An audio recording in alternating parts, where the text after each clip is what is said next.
ప్రకాశం barrage దగ్గర rescue operation కు నిన్న తాత్కాలికంగా బ్రేక్ పడింది. పడవలు, రోప్లతో బోట్లను లాగే ప్రయత్నం విఫలం కావడంతో రెస్క్యూ ఆపరేషన్ ని నిలిపేశారు. ఇవాళ మరో పద్ధతిలో బోట్లను బయటకు తీసేందుకు ప్లాన్ చేస్తున్నారు.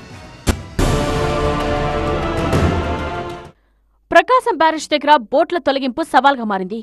ఇప్పటికే 3 విధాలుగా ప్రయత్నించినప్పటికీ అధికారులకు నిరాశ ఎదురైంది. బ్యారేజ్కి ఏమాత్రం డ్యామేజ్ కాకుండా బోట్లను తొలగించాల్సి ఉంది. మరోవైపు వరద ప్రవాహం వస్తూ ఉండడం కూడా ఆపరేషన్స్ కు అడ్డంకిగా మారుతోంది. ప్లాన్ ఏలో భాగంగా 50 టన్నుల బరువు లేపే సామర్థ్యం ఉన్న 2 భారీ క్రేన్లతో కలిపి లేపినా ఆ బోట్లు కదల్లేదు. దీంతో ప్లాన్ ఏ ఫెయిల్ అయింది. ఆ తర్వాత ప్లాన్ బిలో భాగంగా ఎయిర్ బెలూన్స్ ని రంగంలోకి దించారు. అయితే మునిగిన బోట్లు చాలా బరువు ఉండడం, వాటర్ లెవెల్ తగ్గిపోవడంతో ప్లాన్ బి కూడా ఫెయిల్ అయింది.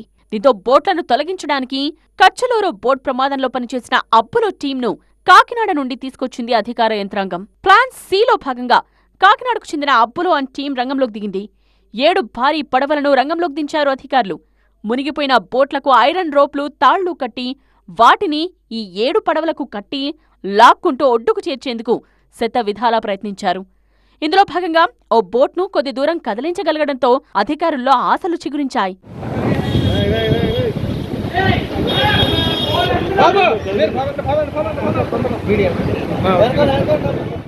అయితే చివరికి పడవలో రోప్స్తో బోట్లను లాగే ప్రయత్నం కూడా ఫెయిల్ అయిందని చెప్తున్నారు.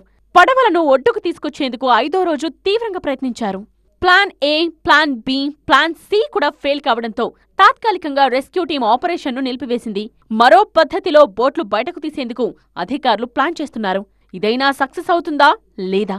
ఇంకా ఎన్ని రోజులు బోట్ల తొలగింపు ప్రక్రియ కొనసాగుతుందో చూడాలి.